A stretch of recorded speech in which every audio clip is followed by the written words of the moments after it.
नमस्कार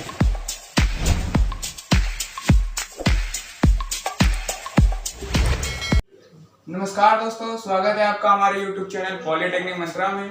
तो जैसा कि आपको मालूम है कि हम लोग आपको पॉलिटेक्निक एंट्रेंस एग्जाम क्लियर कराने के लिए रोज नए चैप्टर लेके आते हैं। तो आज हम फिजिक्स का एक अच्छा चैप्टर बल लेकर आए हैं। इससे पेपर में हर वर्ष 1 से 2 क्वेश्चन जरूर पूछे जाते हैं। तो इसमें बहुत ही अच्छे ट्रिक्स हैं जो आप देखेंगे, उनसे क्या कहते हैं न्यूमेरिकल क्लियर होते हैं। तो इसमें पहली हेडिंग है बल। बल क्या होती है? तो बल होती है जब कोई वस्तु जिस अवस्था में है तो उसको परिवर्तित करने के लिए जितना बल लगाते हैं उसे एक बल कहते हैं। मतलब कि बल ऐसा बाह्य कारक है जिससे किसी वस्तु की अवस्था में परिवर्तन कर सकें। ठीक है, इसका मात्रक जो होता है वो न्यूटन होता है और 1 न्यूटन बराबर होता है 1/9.8 किलोग्राम भार, या इसका एक और मात्रक होता है 1 न्यूटन बराबर 10⁵ डाइन।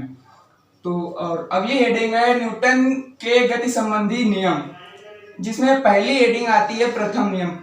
प्रथम नियम एक जड़त्व का नियम होता है। इसमें होता है जब किसी वस्तु पर हम लोग बल लगाते हैं, जब किसी वस्तु पर हम लोग बल लगाएंगे तो वो अपनी अवस्था में परिवर्तन होने पर विरोध करेगी। वो अपनी अवस्था में परिवर्तन होने के लिए विरोध करती है उस बल से।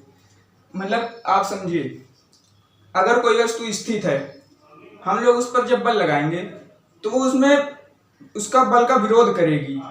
उसे जड़त्व का नियम कहते हैं। जो वस्तु जिस अवस्था में उसी वस्तु में रहना चाहती है, इसे जड़त्व का नियम कहते हैं। और दूसरा नियम है द्वितीय नियम। द्वितीय नियम होता है F बराबर ma। ये होता है F बराबर ma, मतलब कि किसी वस्तु का द्रव्यमान और उस वस्तु के त्वरण का गुणनफल बल होता है। और तीसरा नियम है तृतीय नियम।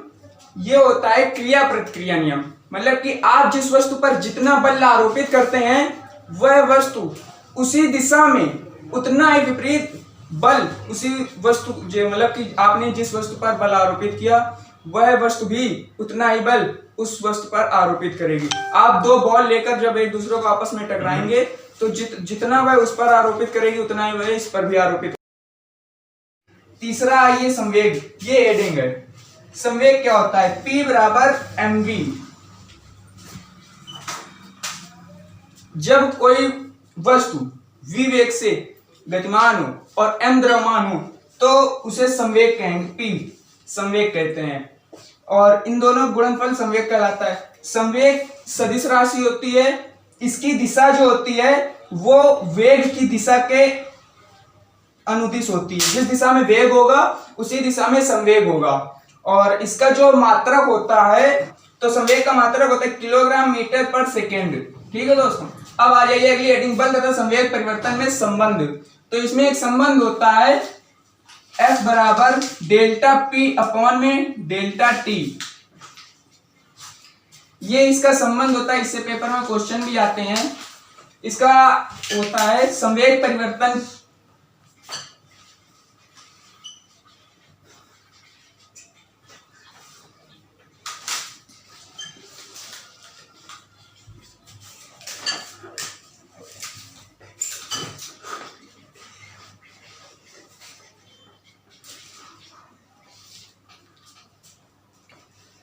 F बराबर संवेग में परिवर्तन बटे समयांतराल।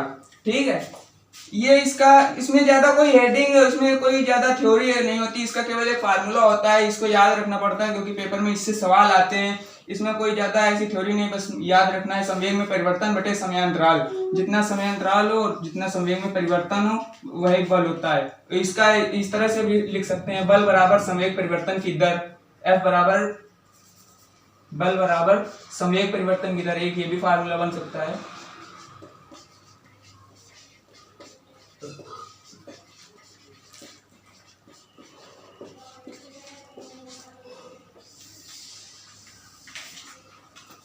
तो ये एक इसकी हेडिंग थी। और अब आप चलते हैं अगली हेडिंग की ओर। तो अगली हेडिंग है संवेग संरक्षण का नियम। संवेग संरक्षण का नियम क्या होता है? जब किसी वस्तु पर कोई बल न लगाया जाए तो उसका संवेग नियत रहता है। इसे संवेग संरक्षण का नियम कहते हैं। अर्थात इसमें ये होता है कि प्रारंभिक संवेग बराबर अंतिम संवेग। मतलब कि किसी भी वस्तु का P1 P2 P3 संवेग बराबर होगा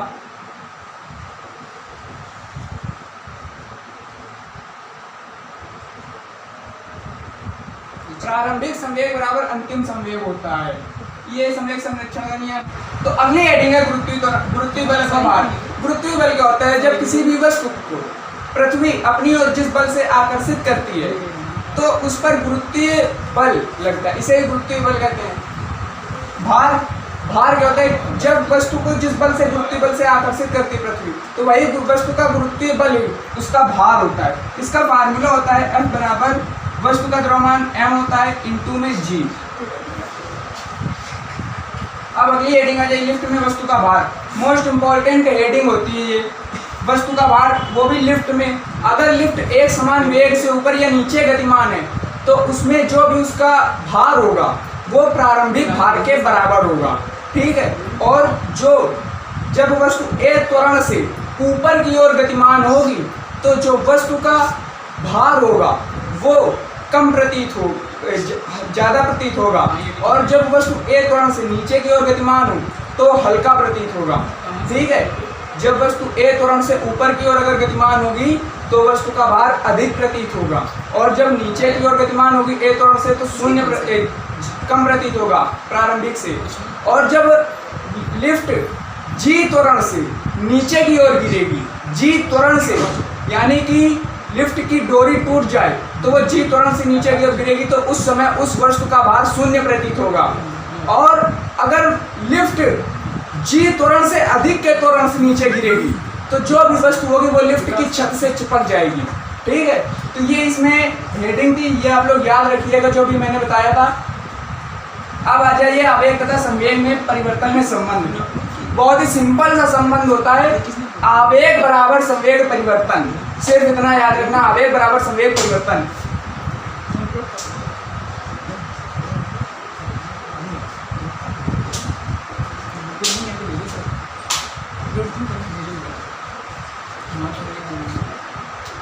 इसमें ज्यादा कोई फार्मूला नहीं है, सिर्फ आपको इतना याद रखना पड़ेगा, आवेग बराबर संवेग परिवर्तन, क्योंकि संवेग परिवर्तन दे दिया होता है और आवेग पूछा जाता है।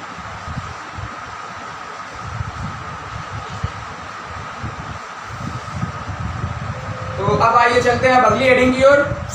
तो अगली हेडिंग है घर्षण बल।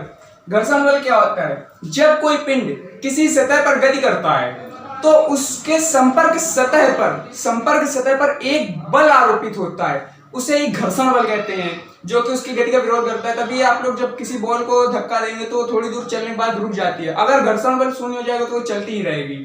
तो यही होता है घर्षण बल। अब आइए घर्षण बल के प्रकार। ये 2 प्रकार का होता है, एक गतिक घर्षण बल होता है और एक स्थैतिक घर्षण बल। पहला होता है गतिक घर्षण बल,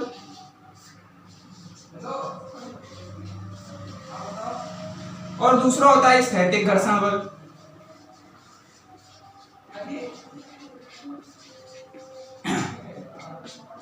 गतिक घर्षण बल का फार्मूला होता है F के बराबर म्यू के इंटू आर, और स्थैतिक घर्षण बल का होता है Fs बराबर म्यू एस इंटू आर।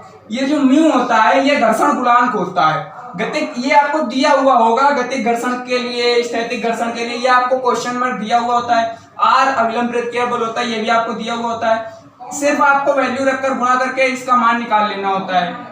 और इसमें ज्यादा थ्योरी पूछी नहीं जाती, पेपर में केवल आपसे ऑप्शन या क्वेश्चन पूछे जाते हैं, तो उसी हिसाब से मैंने आपको बताया है, वरना इसकी थ्योरी भी बता सकता था। अब आ जाइए प्रत्यानयन बल।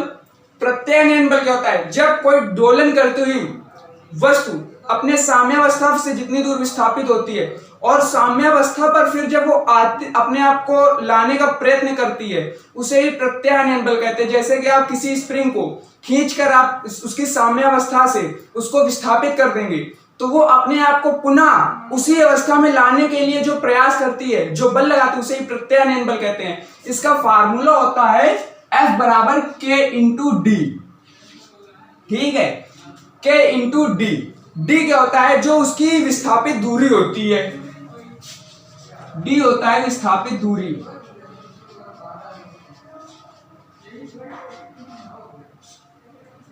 और K जो होता है, K इसमें स्प्रिंग नियतांक होता है।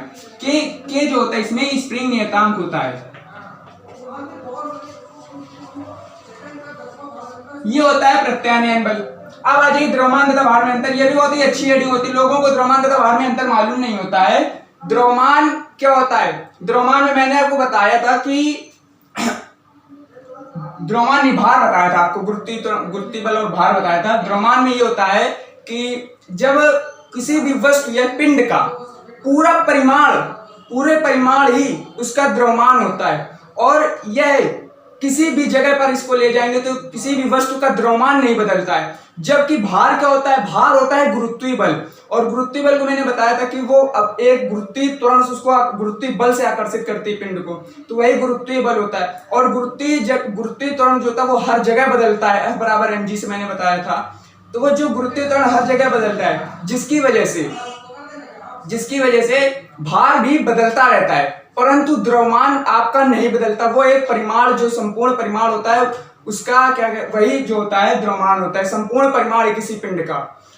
और इसका एक इंपॉर्टेंट पॉइंट होता है कि चंद्रमा पर किसी भी वस्तु का द्रव्यमान क्या होता है और भार क्या होता है। तो भार चंद्रमा पर आपका शून्य हो जाएगा, जबकि द्रव्यमान आपका चंद्रमा पर वही रहता है। ठीक है, तो ये था आज का टॉपिक बल। इसी पर आधारित आपको कुछ इसी चैप्टर के फार्मूले पर आधारित आपको कुछ न्यूमेरिकल मिलेंगे अगले वाले पार्ट पर। तो अगर आपको ये वीडियो पसंद आया हो तो इसे जरूर से जरूर लाइक करें और हमारे चैनल को सब्सक्राइब करें।